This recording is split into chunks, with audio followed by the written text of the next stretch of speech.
안녕하세요. 사연 읽어주는 남녀입니다. 오늘도 와주셔서 감사드리며 그럼 오늘의 사연 바로 소개해드리겠습니다. 여자가 하늘 품으면 온유월에도 서리가 내린다고 하지요. 그래요. 여자는 하늘 품으면 온유월에도 서리를 내립니다. 그리고 엄마는 하늘 품으면 365일 24시간 우박도 내릴 수 있죠. 저는 4살 아들을 혼자 키우고 있는 엄마입니다. 나이는 28살이고요. 사실 저도 이렇게 혼자 아이를 키우게 될 줄은 몰랐습니다. 아이 아빠는 제가 일을 하다 우연히 만난 사람이에요. 저희 부모님이 나이가 좀 많으세요. 결혼도 늦게 하셨고 늦은 결혼이니 아이 없이 살자 하다가 제가 생겨서 저희 엄마가 목숨 걸고 낳았다고 하시더라고요. 늦게 낳은 만큼 애지중지 키우셨지만 집이 넉넉하지는 않았습니다. 그리고 제가 20살 때 이미 부모님 2분이 다 60이 넘으셨으니 저는 대학보다는 바로 생활전선에 뛰어들어야 했어요. 부모님과 함께 먹고 살아야 했으니까요. 다행히 아는 분이 유학원을 하셨는데 거기서 상담도 해주고 애들 관리도 하는 일을 맡겨주셔서 빠르게 안정적인 월급쟁이 생활을 시작할 수 있었습니다. 그리고 그때 거기서 아이 아빠를 만났어요. 미국에서 유학을 했다는 그는 유학원과 무슨 관련된 일을 하고 있었는지 종종 들락거렸습니다. 그렇게 한두 마디 하다 친해졌고 연애를 시작했죠. 연애 시작 후에는 유학원을 그만두었습니다. 연애 때문에 그만둔 건 아니고요. 유학원 하시던 지인이 필리핀으로 가서 사업을 하시겠다고 유학원을 접으셨거든요.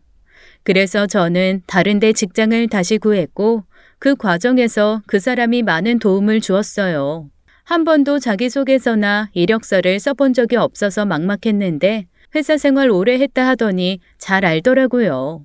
덕분에 좋은 회사도 들어갔고 그 사람과는 2년 정도 연애를 했습니다. 그러다가 아이가 생겼고요. 사실 처음에는 몹시 당황했습니다. 평소에도 그는 이렇게 말했었거든요. 난 사실 별로 결혼은 하고 싶지 않아. 남녀가 서로 사랑한다고 해서 꼭 결혼이 결말일 필요는 없잖아. 물론 세월이 지나서 서로 의지해야 할 때가 오면 같이 살 수는 있겠지만 그때도 굳이 법적으로 묶일 필요는 없는 것 같아. 그것도 맞는 말이기는 한데 그래도 결혼하면 좀 더 안정적이지 않을까? 아유, 주변에 사는 사람들 보니까 다 전쟁처럼 살더라.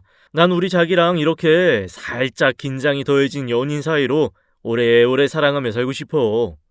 그래, 나도 그래. 사실 저도 크게 결혼 생각은 없었습니다. 하고 싶다 하기 싫다가 아니라 아예 그 부분에 대해 깊이 생각을 하지 않았다고나 할까요? 물론 부모님은 당신들이 돌아가시기 전에 제가 결혼을 하는 걸 봤으면 좋겠다고 하셨지만 엄마 아빠 보여드리려고 제가 20살 좀 지났는데 막 결혼하고 그럴 수는 없는 거잖아요. 그래서 연애를 하면서도 이렇게 연애하다가 조금 더 시간이 지나면 결혼도 할 수 있겠지라는 막연한 생각을 했던 것 같습니다. 솔직히 아이가 생길 거라는 것도 염두에 두지 못했어요. 나름 철저하게 대비하고 준비해서 사랑을 나눴다고 생각했거든요. 그런데 덜컥 아이가 생겨버린 겁니다. 처음에는 너무 고민이 되었어요. 제가 본 그는 아이를 썩 좋아하지도 않았고 결혼은 더더군다나 생각하지 않는 그런 남자였으니까요. 혼자 아이를 낳아 미혼모로 키워야 하나 아니면 병원을 가야 하나 너무 고민이 되더라고요. 하지만 그 고민을 저 혼자 하는 건 아니라는데 결론이 섰습니다. 그래서 힘들게 그에게 얘기를 꺼냈죠. 저기, 오빠, 나 임신했어. 솔직히 그가 펄펄 뛰며 헤어지자고 할 것까지도 각오했습니다. 그만큼 평소에 그 사람은 아이에 대해서도 결혼에 대해서도 부정적이었거든요. 그런데 의외로 정작 아이가 생기니까 너무 좋아하더라고요. 물론 처음에는 좀 멍했지만 금방 얼굴에 환한 빛이 돌면서 저한테 계속 진짜냐고 물어봤습니다. 진짜야? 아이, 정말로? 나 아빠 되는 거야? 내 주니어가 세상에 나온다고? 그런 거 있잖아요. 아무리 결혼 생각이 없었어도 나한테 아이가 생겼고 상대방이 아이의 존재를 그렇게 반겨주면 가정을 꾸려서 오손도손 행복하게 사는 걸 꿈꾸잖아요. 저도 그런 꿈을 꾸게 되었습니다. 그러던 중 그가 그러더라고요. 우리 결혼하자. 그 말이 얼마나 고마웠는지 눈물이 다 나더라고요.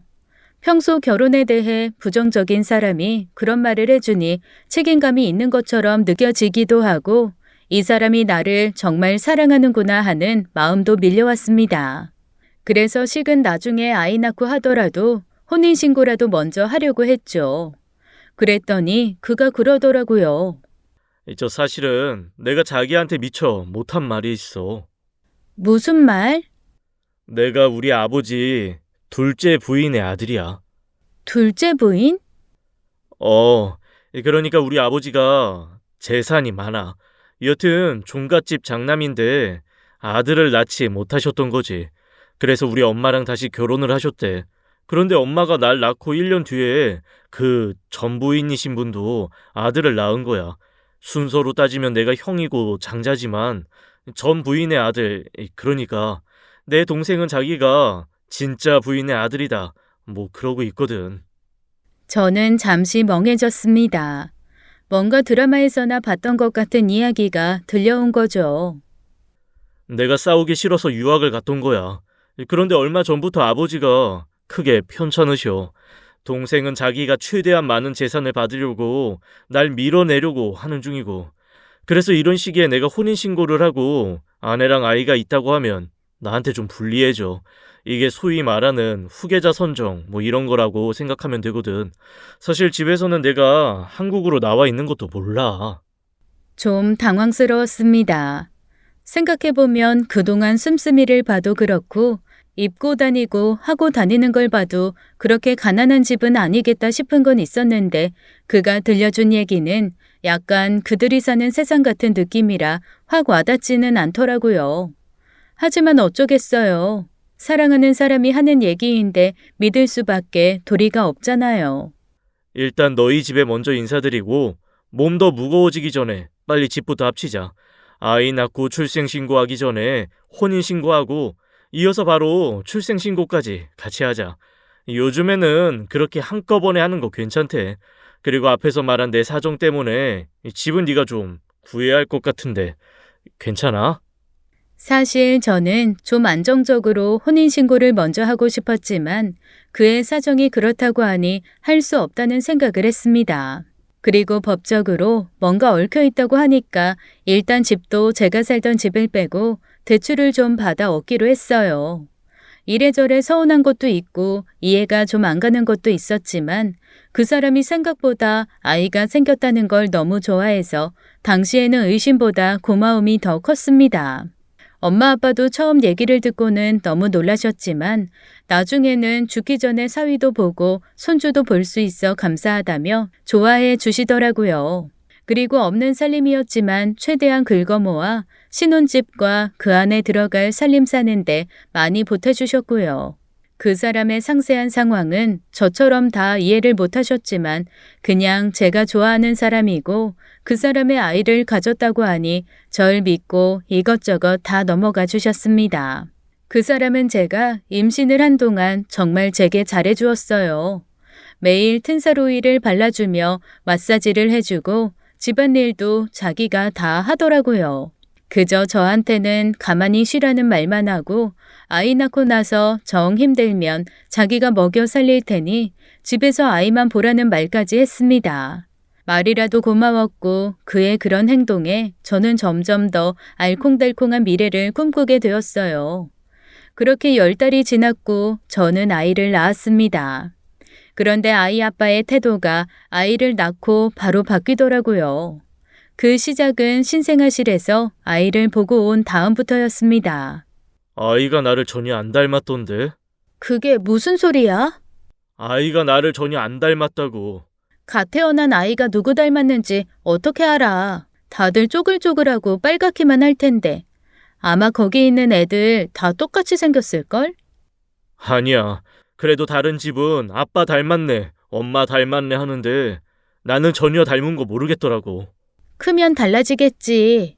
근데 나 지금 너무 힘들어. 꼭 그 얘기를 지금 해야 돼? 그 말을 하면서도 제 마음 한켠은 너무 서운했습니다. 저 진통 17시간 했어요. 그 와중에도 노심초사 아이 잘못될까봐 손발만 덜덜 떨었는데 다 낳고 나서야 나타나서는 하는 말이 자기를 안 닮았다는 말뿐인 것이 정상은 아니잖아요. 더 기가 막혔던 건 아이 안고 딱 젖을 먹이려는데 누가 봐도 저는 하나도 안 닮고 남편 판박이 인감도장이더라고요. 눈 살짝 처진 거, 콧대 모양, 입술 끝이 약간 패인 듯한 느낌을 주는 것까지 영락없는 남편 얼굴이었습니다. 아니, 오히려 내 얼굴이 없네. 당신하고 똑같이 생겼는데? 하지만 아이 아빠는 여전히 쌀쌀맞았어요. 아이를 안거나 제대로 쳐다보지도 않았죠. 오히려 병원 사람들이 눈치를 볼 지경이었습니다. 남편은 쌀쌀맞지 시댁이나 친정에서는 오지도 않지. 제가 엄청 이상한 여자라고 생각했을 거예요. 아, 시댁은 어차피 연락을 못하는 거였고 친정은 남편이 몸 추스르고 연락하자고 하더라고요. 아이 낳고 누워있는데 이 사람 저 사람 드나들면 불편하다나요?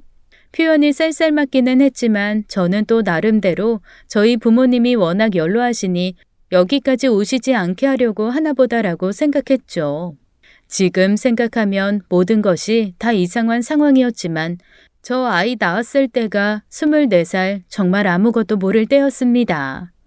순진한 것도 아니고 멍청한 것도 아니었지만 무지했던 거죠. 저기 아기 이름은 뭘로 할까? 그냥 너 하고 싶은 걸로 해. 그래도 아기 이름은 아빠가 지어줘야지. 아니, 당신 진짜 왜 그래? 아이 생겨서 좋다며, 낳아서 키우자며. 그런데 이제 와서 왜 자꾸 어깃장을 놓는 건데? 내가 무슨 어깃장을 놔. 그냥 애 이름 네가 지으라고 한 게 어깃장이야? 아유, 진짜 안 그래도 머리 복잡한 일이 한가득인데 짜증나게. 그렇게 몸도 성치 않게 퉁퉁 부어 누워있는 제게 있는 대로 짜증을 낸 남편은 훅 나가서 퇴원날까지 코빼기도 보이지 않았습니다. 병원에 있는 동안 저는 세상에서 제일 외로운 산모였죠. 아이를 안고 있는 동안에는 그 모습을 보며 잠시 웃었지만 그 외의 시간에는 내내 눈물바람이었습니다. 오죽하면 전몸살 때문에 마사지 해주시는 선생님이 저한테 조심스레 물어보시더라고요. 저기 혹시 아이 아빠하고 사이가 많이 안 좋아? 만약에 그런 거면 다 일단 놓고 본인 몸부터 챙겨. 여자는 아이 낳고 나면 온몸이 다 분해되었다가 다시 붙어. 이때 제대로 관리 안 해주면 정말 평생 시리고 아프고 본인만 고생해. 각자 사정이야 다 다르니까 어쩔 수 없다고 해도 일단 자기 몸은 자기가 챙겨야 돼. 그래야 아이도 키우지. 세상에 태어나서 처음 보는 사람도 이렇게 절 생각해주고 진심으로 위하는 말을 해주는데 어떻게 아이 아빠가 그럴 수 있는 건지 정말 한숨만 나왔습니다. 가끔 남자들도 산후 우울증이라는 게 온다는데 저 사람이 그게 온 건가? 그래서 나도 아이도 보기 싫은 건가?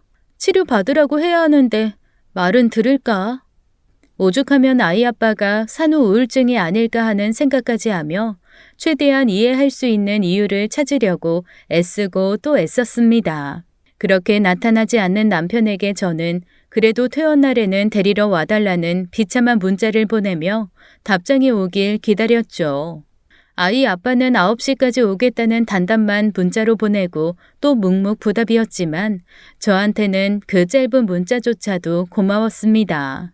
그렇게 아이를 데리고 퇴원할 날을 맞이했습니다. 그런데 그날 10시에 퇴원을 하기로 해서 분명히 아이 아빠가 9시 전까지는 오기로 했는데 연락이 안 되는 겁니다. 연락을 하고 또 연락을 하고 병원비까지 일단 제 돈으로 다 낸 후 발을 동동 구르고 있는데 갑자기 문자가 오더라고요. 네가 알아서 결제한 것 같으니 집으로 가라는 문자였습니다. 너무 황당해서 전화를 했죠. 아니, 회사에서 급한 일이 있는 거야? 도저히 못 나와 정말로? 나 애 데리고 혼자 가. 바빠 끊어. 그리고 넌 무슨 병원비를 일시불로 내냐? 무이자 할부로라도 좀 하지. 아이 뭐 어차피 네 돈이니까 상관은 없다만. 여튼 나중에 연락하자. 그러고 전화를 뚝 끊어버리는 거예요. 아니, 제가 남들처럼 몇 주에 1,000만 원 왔다 갔다 하는 산후조리원에 있다 나온 것도 아니고 정말 딱 병원에서 나흘 있었습니다. 못해도 다들 2주는 있는다고 하던데 애아빠가 하도 성화를 해서 걷기도 힘든 걸 퇴원하는 길이었거든요. 정말 짐은 바리바리 가득하지 몸도 성취하는데 아이는 케어해야 되지. 어쩔 수 없이 병원 간호사와 도우미 선생님들의 도움을 받아서 큰 택시를 불렀습니다. 택시 기사님은 나이가 지긋하신 아저씨셨는데 저를 보고 깜짝 놀라시더라고요. 아이고 어떻게 애기 엄마가 혼자 퇴원을 해? 아이고 보니까 우리 딸이랑 아이 낳은 게 비슷한 시기 같은데 조리원에 안 있어도 돼요. 우리 딸은 조리원에 있어도 힘들다고 징징거리더만. 제가 아무 말도 없이 그냥 집에 가려고요 라고 대답하니 아저씨는 제게 뭔가 사정이 있다는 걸 눈치채신 듯 했습니다. 그 다음부터 아무것도 묻지 않으시고 알아서 척척 도와주시더라고요. 짐도 다 실어주시고 제가 너무 힘들어하니까 아이도 안고 얼러주셨습니다. 그렇게 집에 도착해서도 택시기사님이 집 앞까지 짐 다 올려주시고 내려가셨어요. 정말 서러운 마음에 눈물이 터져 나오려는 걸 꾹꾹 참고 대문을 열었죠. 그런데 이게 웬일입니까? 집에 살림이 없는 거예요. 완전히 빈집처럼요. 처음에는 우리 집이 아닌 줄 알았어요. 그런데 아무리 봐도 우리 집이거든요. 그리고 비밀번호가 열린 걸로 봐서는 제가 살던 집이 맞잖아요. 너무 황당해서 아이 아빠한테 다시 전화를 걸었습니다. 안 받더라고요. 걸고 또 걸었죠. 혹시 뭔가 내가 착각하거나 잘못 생각한 게 있나 싶어 복도까지 나와서 대문을 보며 두리번거렸습니다. 그때 옆집 아줌마가 나오시다가 저를 보고 깜짝 놀라며 물어보시더라고요. 어머, 아기 엄마 왜 돌아왔어요? 집이니까 왔죠. 어? 이사 가는 거 아니었어요? 2, 3일 전에 짐 다 나갔는데. 짐이 나갔다고요? 이사를 갔다는 말씀이세요? 아니, 이게 무슨 소리야. 자기네 집이 나간 걸 왜 나한테 물어? 어머. 아니, 나는 그래서 아기 낳으러 들어갔는데 바로 이사를 하네라고 너무 이상하게 생각했지. 그래서 물어봤더니 아이 낳고 돌아오면 새 집 꾸며놓고 맞이하려고 한다 그래서 세상에 저런 남편 없다, 저런 남편 없다 그렇게 생각했지. 머리가 너무 혼란스러웠습니다. 그러니까 옆집 아줌마 말을 빌리면 제가 아이 낳으려고 입원해 있는 동안 아이 아빠가 짐을 다 빼서 이사를 갔다는 얘기잖아요. 그리고 이 집은 그냥 비워둔 거고요. 그러면 저한테 이사 간 집을 알려줬어야 되는데 제가 그냥 빈집에 들어오게끔 한 거잖아요. 갑자기 가슴 한켠이 쎄하면서 쿵하고 내려앉았습니다. 그래서 다시 전화를 했죠. 안 받더라고요. 하는 수 없이 망설이다가 그 사람이 다닌다고 말했던 회사로 전화를 했습니다. 하지만 그 회사에서는 그런 사람 없다고 하더라고요.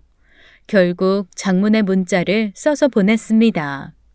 집에 왜 짐이 하나도 없어? 대체 이게 무슨 상황이야? 회사에도 그런 사람 없다고 하고. 뭐 안 좋은 일에 연루된 거야? 나랑 애가 위험해지거나 그런 일이야? 대체 뭐야? 말을 해줘야 나도 알지. 아무 말도 안 하고 이러고 있으면 나는 어떡하라고. 눈물이 터져 나오더라고요. 아이는 울죠. 저는 아무것도 없는 빈집에 오독하니 앉아있죠. 정말 미칠 지경이었습니다. 근데 그때 아이 아빠한테 전화가 왔어요.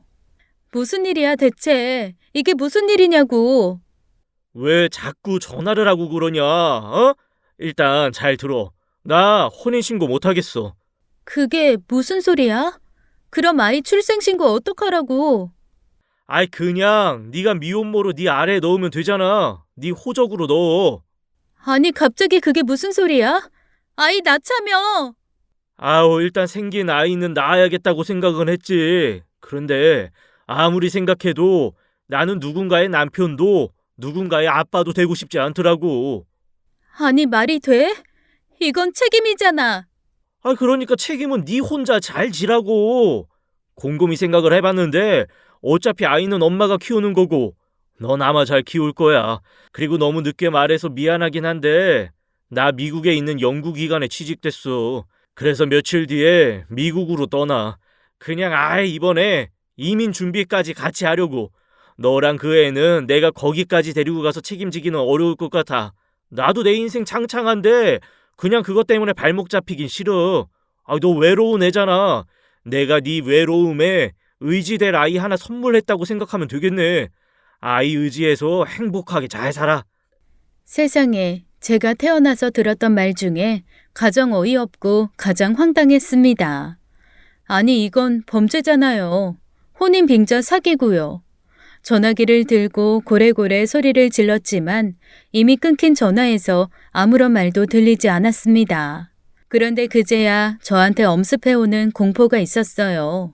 아이가 생기고 얼레벌레 살림을 차려서 살면서 저는 정작 필요한 정보를 아무것도 모르고 있었더라고요. 그의 부모님이 어디 계시는지, 그 다음에 그가 어떤 전공을 어떤 대학에서 한 건지도 몰랐습니다. 하물며 그가 얘기한 집안 얘기도 진짜인지 가짜인지 확인을 하지 않았습니다.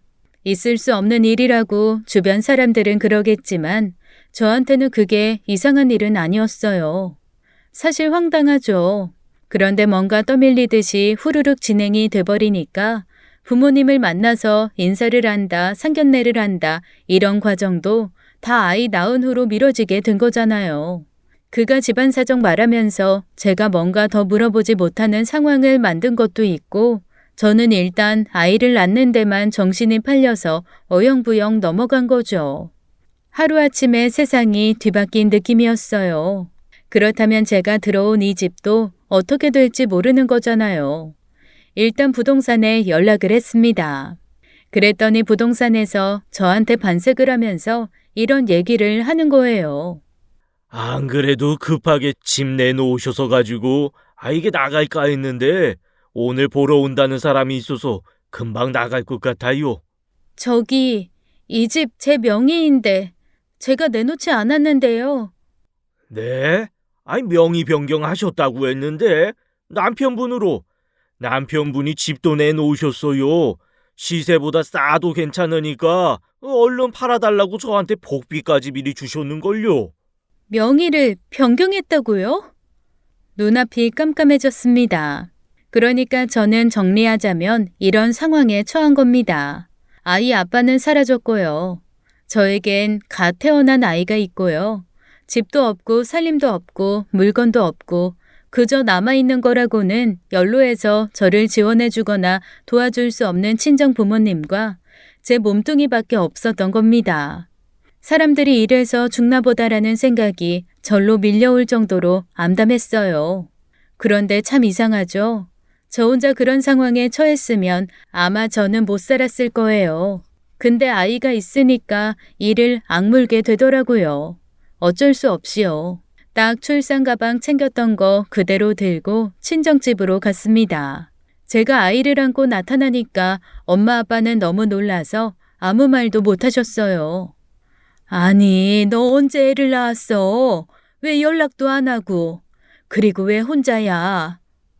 아니, 우리는 예정일이 지난 것 같은데 왜 연락이 없나? 그리고 기다리고 있었는데, 이게 대체 무슨 일이냐? 엄마 아빠 앞에서 저는 완전히 무너져서 대성통곡을 하고 말았습니다.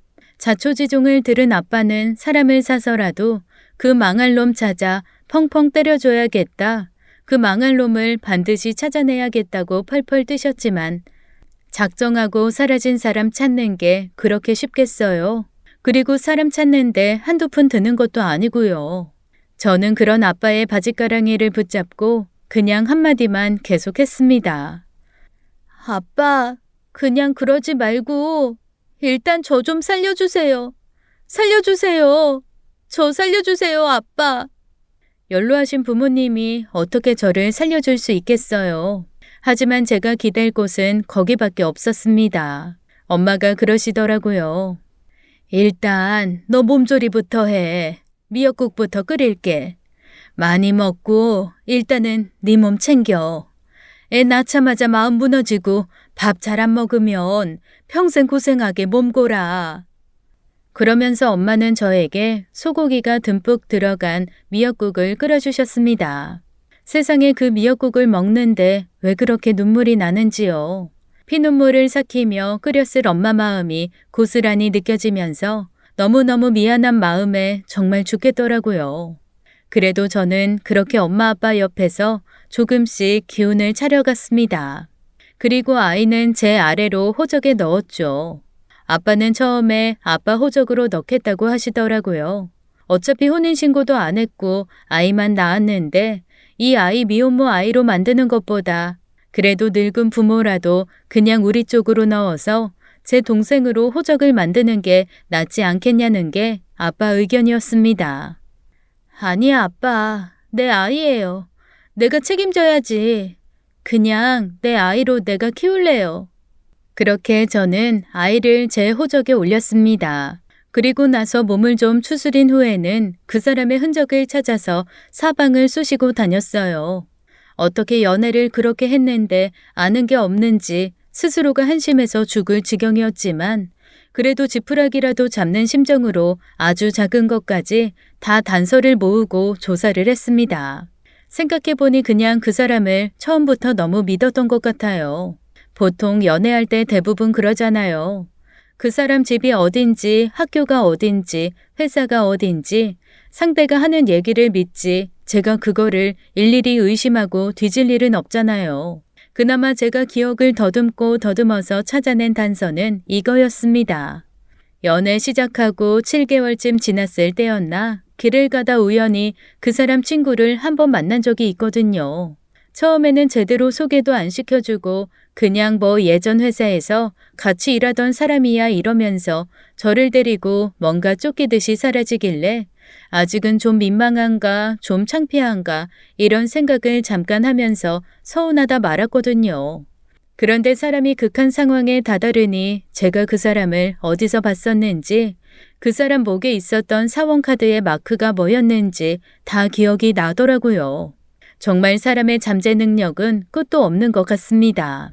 결국 그 기억을 더듬고 더듬어서 그 회사 앞에 가서 무작정 기다렸습니다. 하늘은 스스로 돕는 자를 돕는다고 하던가요. 몇 날 며칠을 그 앞에 가서 서성였는데 어머 정말로 그때 봤던 그 기억 속의 사람이 나오는 겁니다. 다가가서 조심스럽게 말을 걸었습니다. 저기 안녕하세요.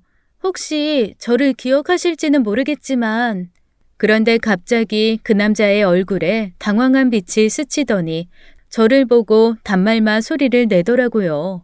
놀랍게도 그는 저를 기억하고 있었습니다. 당황스러우시겠지만 좀 제가 뭔가 여쭤보고 싶은 게 있는데 혹시 시간이 되실까요? 그러자 그 남자는 잠시 망설이다 고개를 끄덕였습니다. 저는 그분과 함께 근처 카페로 갔어요. 일단 마주 앉기는 했는데 정말 입이 안 떨어지더라고요. 대체 무슨 말을 어디서부터 어떻게 해야 할지 모르겠어서 한숨만 계속 쉬었습니다. 사실 얼마나 웃겨요. 2년간 연애한 남자고 결혼 약속을 한 다음 아이를 낳았는데 어느 날 갑자기 그 사람이 나는 뭐 아이도 책임질 수 없다, 결혼도 안 할 거다라며 도망갔다는 얘기를 난생 처음 보는 사람한테 제가 어떻게 할 수가 있겠어요. 그래도 살아야 하니까 너무 답답하니까 정말 어디 물어볼 데가 없으니까 말을 하게 되더라고요. 제 얘기를 들으면서 그 남자분은 한숨도 쉬었다가 분노하는 얼굴도 댔다가 자기 가슴도 쳤다가 먼 산도 봤다가 앞에 놓인 음료도 원샷하시면서 황당해 하시더라고요. 제 얘기가 끝난 후에도 한참 동안 눈을 지그시 감은 채 앉아 있었습니다. 그 다음에 그분이 머뭇머뭇 들려주신 얘기는 정말로 충격적이었어요. 제가 진짜 제가 대신 사과할 일은 아니긴 한데요. 그래도 그냥 제가 대신 사과를 하고 싶네요. 우선 저랑 그 친구는 친구도 아니죠. 그 자식은 어학 연수하면서 알게 된 사이예요. 아, 네. 아우씨, 이걸 어떻게 말하지? 그러니까 저기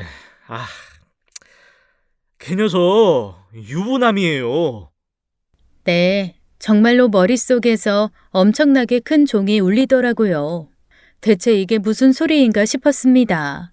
한편으로는 그 소리를 듣는 순간 정말 많은 것이 이해가 되었어요. 왜 혼인신고를 계속 미뤘는지, 자기네 부모님 만나는 날짜를 그렇게까지도 정해주지 않았는지, 아이를 낳고 나서 왜 호적에도 안 올리려고 했는지 한 번에 다 이해가 됐습니다. 그러면서 그런 한편 제 어리석음에 가슴을 꽝꽝 치게 되더라고요. 아니, 그 많은 상황이 너무나 또렷하게 그가 결혼할 수 없는 상황이고 아이를 책임질 수 없는 상황이라는 걸 나타냈는데 저는 왜 그가 유부남이라는 사실을 한 번도 의심해보지 않은 걸까요? 이거는 제가 순진한 게 아니라 정말로 너무너무 멍청한 거였습니다. 그는 한숨을 푹푹 쉬면서 계속 말을 이어나갔어요. 사실 그때 제가 그쪽을 길에서 만나고 너무 놀랐던 것 중에 하나가 그 친구가 원래 미국 쪽에 살고 있거든요. 저는 어학연수 끝나고 바로 한국으로 들어왔고 걔는 아마 거기서 계속 버텼던 걸로 기억해요. 부모님이 유학 자금 대주실 정도로 넉넉하지도 않고 뭐 알바하고 그러면서 버티다가 거기서 꽤 괜찮은 교포 여자를 만났다는 얘기 들었거든요. 그래서 미국에서 결혼한 걸로 제가 알고 있었는데 갑자기 여자친구라 그러니까 사실 그때는 뭐 이혼했나? 이혼하고 연애하는 여잔가? 아이 그러고 말았죠. 그런데 그 자리에서 대뜸 너 이혼했냐? 이렇게 물어볼 수 없잖아요. 그래서 그냥 넘어갔는데 나중에 지인들한테 들어보니까 미국에서 결혼 생활 계속 잘하고 있고 한국에 사업차 나와 있다고 얘기하더라고요. 그냥 단순히 바람만 피우는 건 줄 알았지. 아우, 나쁜 놈 진짜. 말끝을 흐리는 그를 보면서 저는 눈을 지그시 감았습니다. 그랬어요. 그는 미국에서 가정을 이루고 잘 살고 있는 유부남이었던 거죠. 그리고 저한테 다닌다고 말했던 회사도 사실은 그의 아내가 다니는 회사였습니다. 그러면 그 사람은 국적이 미국인 건가요? 그건 아닐걸요. 아내는 미국 국적인데 뭐 여튼 걔는 한국 국적 유지하고 있어요. 한국에서 신용 불량자인가 뭐 한번 흔적 남은 게 있어서 미국 국적 따기가 쉽지 않다는 얘기도 들은 것 같기는 한데 뭐 정확하지는 않아요. 그러면 혹시 제가 이 사람을 찾을 길은 없나요? 글쎄요. 저도 이 친구가 미네소타주 어디에 있다는 것만 알지 그 이상은 저도 잘 모르겠어요. 어떡하죠? 도움 드릴 수 있는 게 없네요. 혹시 이 사람 본가가 그럼 어디 있는지 아시나요? 원래 충주 어디 살았다고 했는데 미국에서 결혼하면서 부모님도 미국으로 옮기셨다고 들었어요. 자세한 건 저도 잘 모르는데 이 부모님은 무슨 종교기관에서 지원받고 그러는 것 같던데.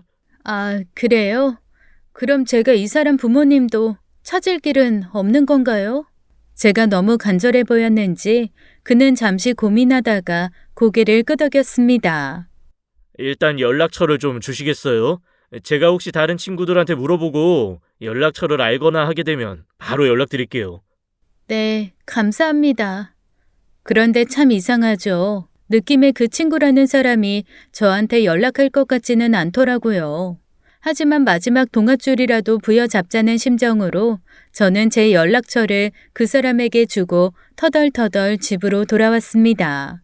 뭔가 확실한 해결 방법을 원한 건 아니었지만 그래도 제 아이의 아빠가 유부남이라는 사실을 알고 나니 저는 더더욱 제 자신이 너무 한심해졌고 한편 저를 그렇게까지 수년간 속여오고 아이까지 낳게 한 후 책임지지 않고 도망간 그 사람에 대한 분노가 끌어올랐습니다. 그리고 분노가 가라앉자 그 어느 때보다도 제 마음은 차가워졌어요. 내가 가만 안 둬. 어디 한번 두고 봐. 끝까지 괴롭혀줄 거야. 저는 이를 갈며 결심했습니다. 어떡하든 그 사람을 파멸시키기로요. 미네소타가 넓다 한들 지구 안에 있겠죠. 미국 땅 전체를 뒤지더라도 찾아내서 가만두지 않겠다는 마음으로 얼마 있지도 않은 지인들을 동원해 혹 미네소타의 신랄 같은 연줄이라도 닿은 사람을 찾기 시작했습니다. 원래 한 달이 건너면 다 아는 사람이고 세 사람만 넘어가면 지구촌 모두를 알아갈 수 있다고 하잖아요. SNS로 연결된 사람들도 뒤지고 아이 낳기 전에 일했던 유학원에서 안면을 텄던 사람들한테까지 철판 깔고 연락을 돌렸습니다. 그리고 양육비 안 주는 아빠들 올려놓는 사이트도 있더라고요. 거기에도 신고할 준비를 하기 시작했습니다. 그렇게 몇 주를 아이 아빠 흔적 찾기에 매달렸는데 어쨌건 사람은 연결 찾아가면 다 알 수 있는 게 우리네 세상이더라고요. 어떻게 하다 보니 저랑 고등학교 때 제일 친했던 친구가 미네소타에 살고 있었고 그 친구를 통해 아이 아빠의 소재와 아이 아빠가 하는 일, 그 가족들에 대한 정보를 얻을 수 있었습니다. 아이 아빠에게는 8살짜리 딸이 있더라고요. 아내는 그의 친구가 말해줬던 것처럼 교포가 아니고 우리나라 대기업 주재원으로 근무하는 여자였습니다. 어렸을 때 꽤 긴 시간 유학 생활을 하고 한국에서 취직한 후 얼마 지나지 않아 다시 미국 주재원으로 발령이 난 유능한 여자더라고요. 아이 아빠는 미국에서 딱히 하는 일은 없고 한인 사장이 운영하는 큰 마켓에서 매니저 같은 일을 하고 있다고 했습니다. 한국으로 나와 있던 몇 년은 그 마켓이 입점된 쇼핑몰이 리뉴얼을 하면서 한인 사장이 4년간 사업을 쉬던 시기였던 거였습니다. 일자리가 없어지니 마침 유학원 하던 지인 일도 도울 겸 한국에 나왔던 거고 저랑 연애하고 아이를 낳게 된 거였죠. 그러다 쇼핑몰이 다시 오픈하면서 미국으로 돌아간 거였습니다. 즉 잠시 들르러 나온 한국에서 저를 가지고 논 것 그 이상도 이하도 아니었던 거죠. 자초지종을 알고 나니 더 분했습니다. 그의 아내와 아이에게는 미안한 마음이 들었지만 그를 철저하게 밟아주기 위해서는 어쩔 수 없이 그 둘에게 상처를 줘야 했죠. 일단 소문을 먼저 내기로 했습니다. 그의 아내가 주재원으로 나가 있는 회사가 국내에서는 꽤 큰 회사더라고요. 그래서 일단 그 회사 인사팀에 연락을 했습니다. 그의 아내 이름을 얘기하고 그 사람의 남편이 저와 부적절한 관계를 맺어서 아이를 낳게 하고 미국으로 도망가서 자기 아내 옆에 숨었는데 그 아내가 그 사실을 알고도 아무래도 묵인해 주고 있는 것 같다. 나는 그 사람들을 다 법적으로 고발할 생각이다. 그리고 그 남자는 너희 회사 직원 행세를 하고 있다. 사기칠 때 너희 회사 직원인 것처럼 행동하니까 주의해라. 그러니 혹여 너희 회사로 내가 보낸 법적인 문서가 가더라도 놀라지 말라는 취지로 얘기를 했습니다. 인사팀에서는 너무 놀라서 그게 무슨 소리냐, 우리 회사에 무슨 누구누구가 맞냐라고 저한테 재확인을 하더라고요. 그래서 저는 맞다, 그 사람의 남편이다. 만약에 못 믿겠으면 너희가 확인을 해봐라 라는 얘기를 하고 전화를 끊었습니다. 적어도 그 아내는 알게 되겠지라는 생각이었어요. 그리고 동창을 통해서 아이 아빠의 부모님이 다닌다는 교회를 알아냈습니다. 동창은 제 부탁을 받고 그 교회에 소문을 냈어요. 아이 아빠의 엄마, 즉 그 권사님 아들이 한국에서 혼외자를 낳았다라는 단 한 줄의 소문이었습니다. 제가 기대한 건 하나였어요. 그 사람이 더 이상 미국에서 발붙이지 못하게 하는 거요. 친구가 그러더라고요. 한국이 훨씬 소문 많고 말 많은 것 같지? 어휴, 여긴 더 심해.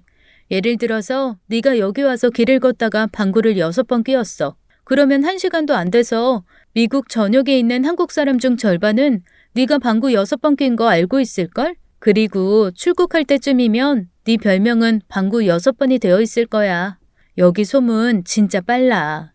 교포사회가 그래. 한인 커뮤니티? 교포사회? 다 필요 없어. 무조건 소문이야. 저는 그 친구 말을 믿고 일단 소문을 내기 시작했던 겁니다. 제 예상은 적중했어요.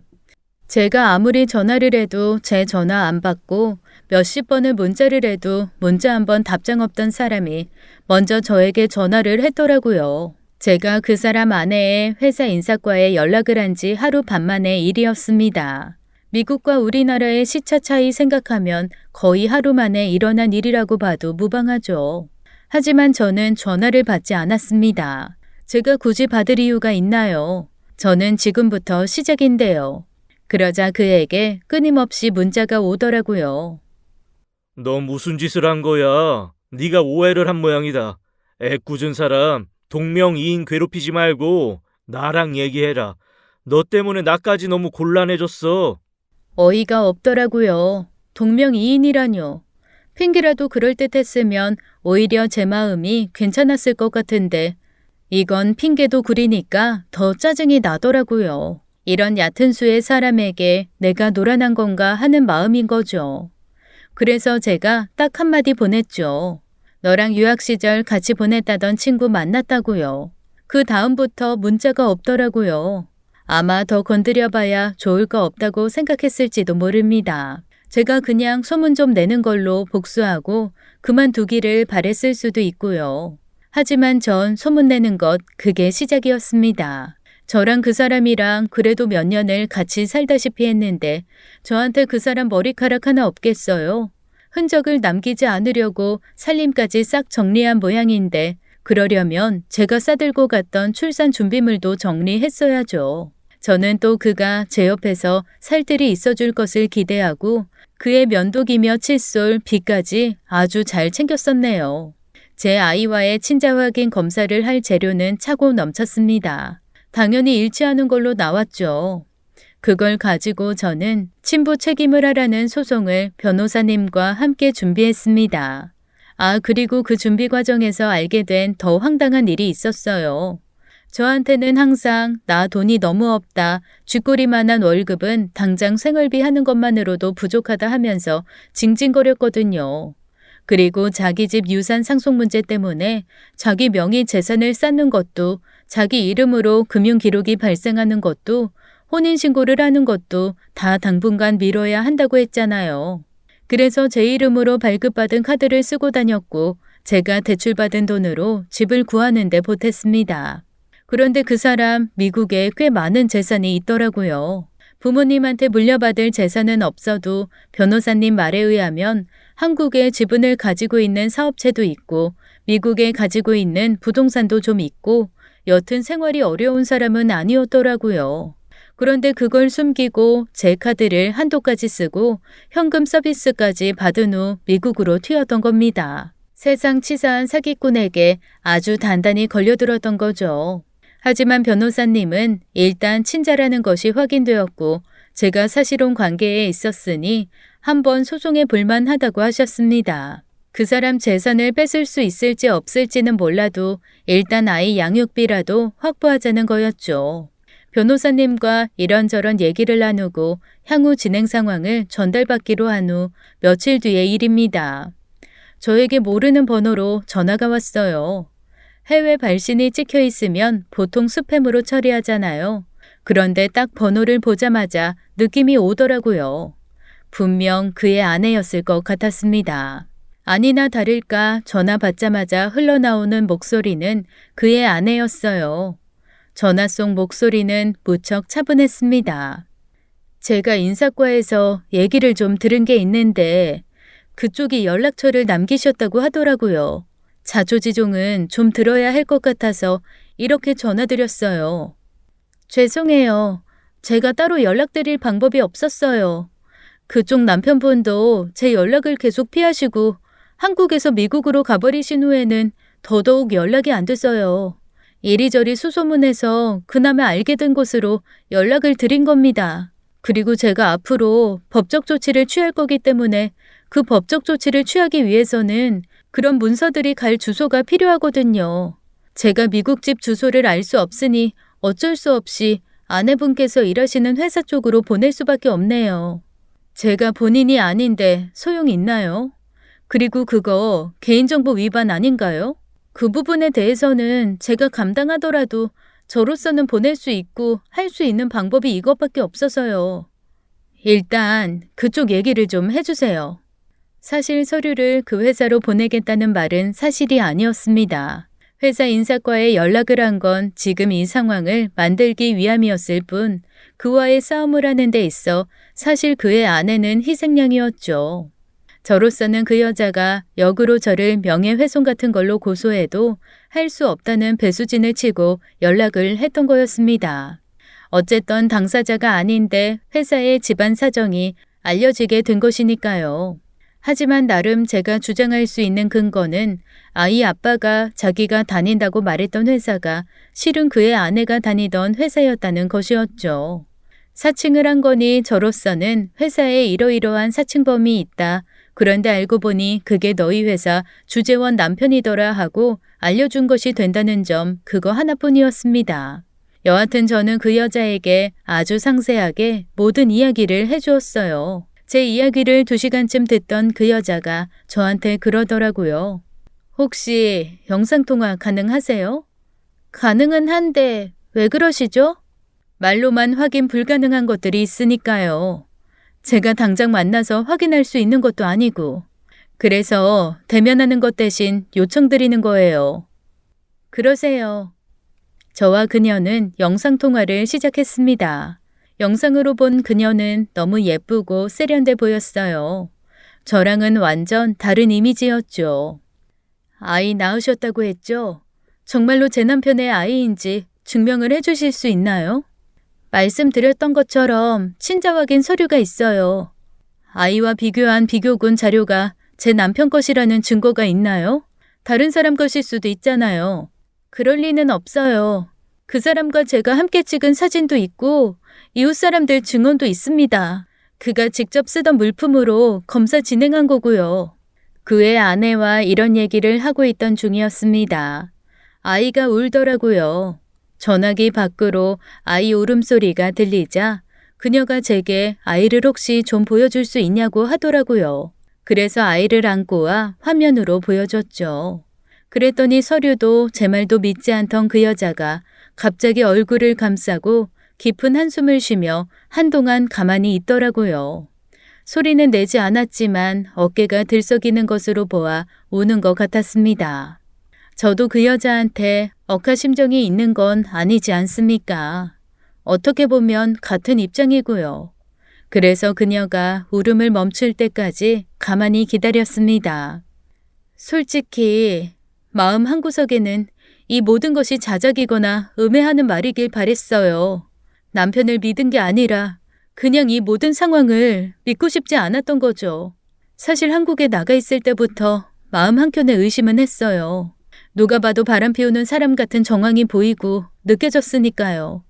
하지만 부부간의 정이 크지는 않아도 제 아이의 아빠고 바람 정도는 가볍게 피워도 제 눈앞에서 하지 않는 한 그냥 모르는 척 넘어갈 마음도 있었습니다.